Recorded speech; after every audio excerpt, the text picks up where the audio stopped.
Hi, my name is Caricia Douglas. I pursued a Bachelor of Arts degree in Communication Studies with a minor in Spanish. I am currently the Tobago journalist for Trinidad and Tobago Television Limited, TTT, and I'm also the owner-director of a small company, The Writing Lab.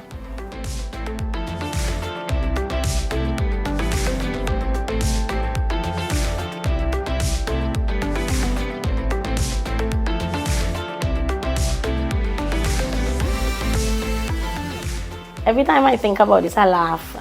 I laugh because I feel like this career path said, come, this is for you. Because journalism was never something that I had in mind. I remember though my daddy saying when I was younger, he said, you're going to end up on TV. And I'm like, TV? I mean, I like stage, I like to perform, but to be on TV, that's too much limelight. But then coming out of sixth form, I remember one of my form teachers telling me, she mentioned that Radio Tambourine was looking for a sixth form student who they felt would have loved this field. And when I decided to actually venture into it, I recognized, yes, this is for me because I love words. I love to tell stories in different ways and different angles. So it felt like it came natural because it's something that I've been doing for as long as I could remember. As a toddler, I remember my preschool teacher sending me for storytelling because I love to tell stories. So I think it came innately, but also from sixth form, secondary school, and also being at Radio Tambourine served as a real foundation, getting a lot of experience, a lot of support, a lot of mentorship, that really gave me that extra boost to stay in journalism. I think journalism said, this is where you're going to remain.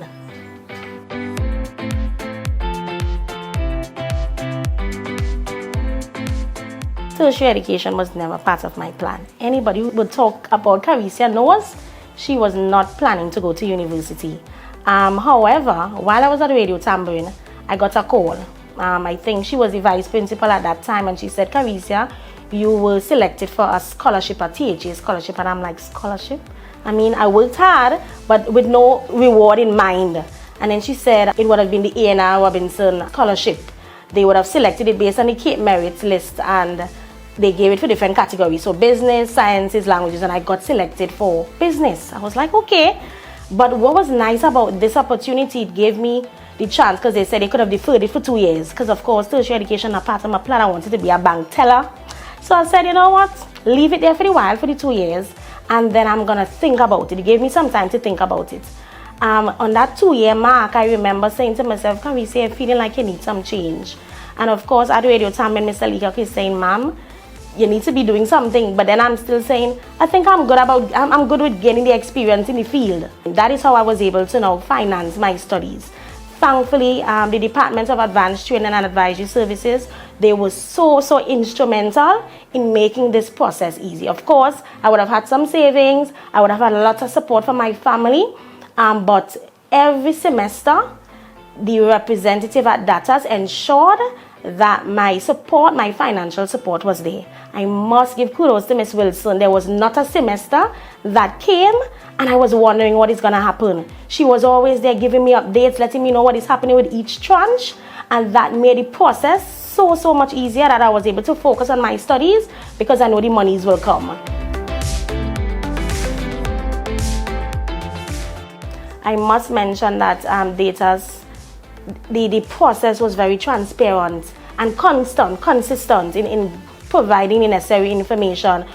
They require that you keep your GPA up to a certain mark, and I am all for that. I am all for, if somebody's giving something or supporting in some way, I must meet my end of the bargain. So every semester I was required to send in a transcript for them to see exactly where my GPA was at in order for them to continue the support.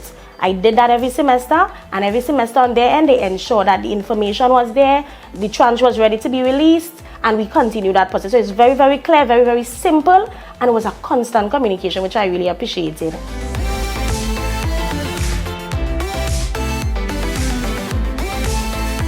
For me, I got the practical exposure to this field already. For 4 years, I worked at Tambourine, and then I said, you know what, I want to get the theoretical aspect.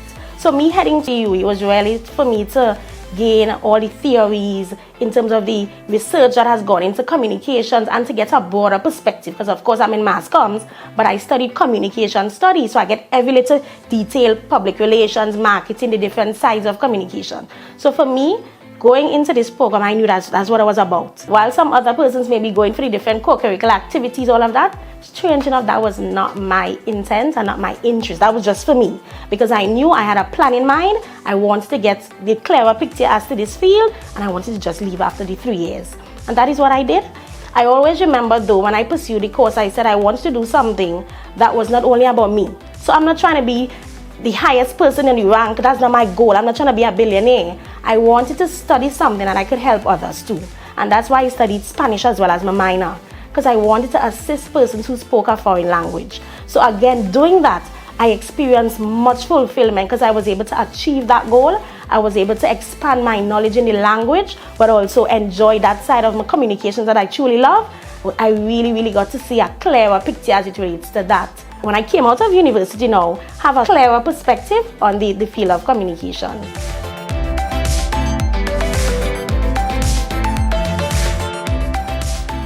That whole team, a whole network of journalists that we've been able to build in this space, but we're able to learn from one another. We're able to bounce information off the other and see things from a different angle. So honestly, to say pinpoint one person, I can't, because I continue to learn from different persons in the field. And of course, my team at TTT, I learned so much from each and every one of them.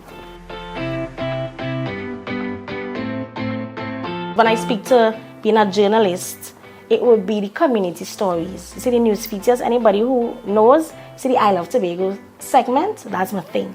I love to tell good stories. I like to tell stories that make people feel happy. Because I mean, there's so much negativity around, and we bombarded with it all over the media.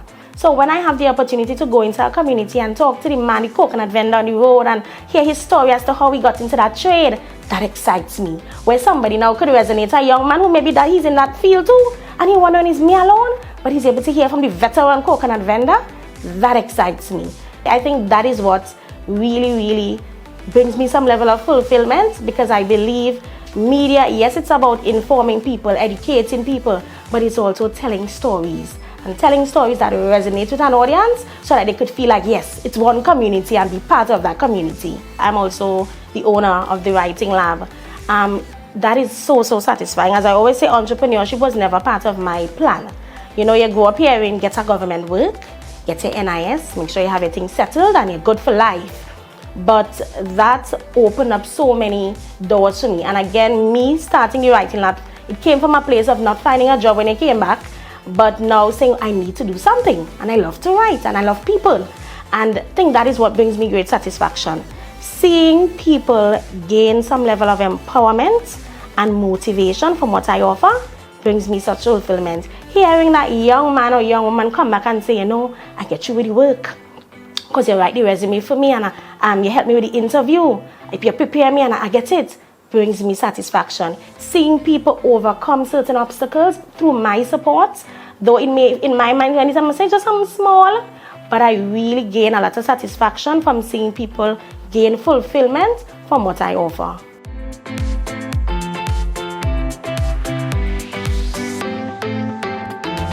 When I came out of university, I said, hello, I want to do communications, be a communications officer, corporate comms, I want to do PR.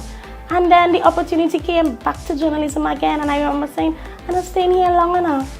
But almost 4 years later, out of university, because I did it 4 years, still was doing it for some time. Then I came out of university, back to journalism again. I said, journalism, maybe this is where I need to stay, right? I always believe in allowing Jehovah God to guide me. That's my big thing. Sometimes we have plans for ourselves, because I had a lot of plans. But sometimes life unplans your plans. That's my little term for myself. And Jehovah God says, maybe this is where I want you for now. And if things are to change, then I'm free. I'm okay with it. So I may just continue that same process if I'm to do it again. And this same path, yes. But I think I would also still want a little corporate comms mixed in it some way.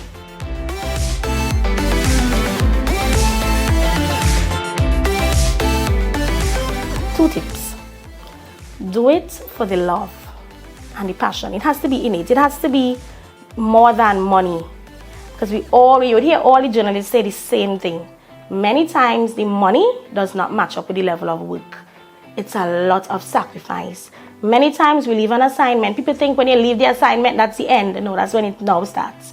When you now have to sit behind a computer and think about, how do I anchor the story? How do I start the story? How do I choose the right shots?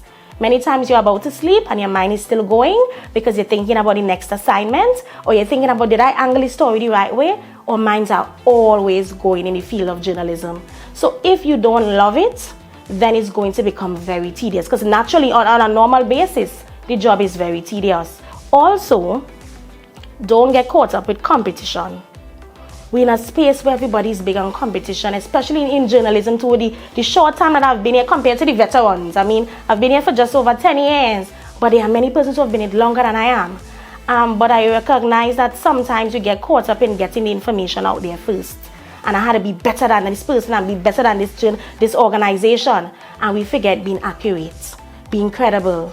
So I would encourage any person who wants to get into the field, get into the habit of producing accurate information, credible information in your day-to-day life, so that when you get into it, it's now a practice, it's a usual, so that you don't get caught up with what is happening in terms of competing and wanting to be better than others. Learn from each other, but don't be so caught up in trying to be better than another person that you lose yourself and you lose the authenticity and you lose the real essence of what journalism should be.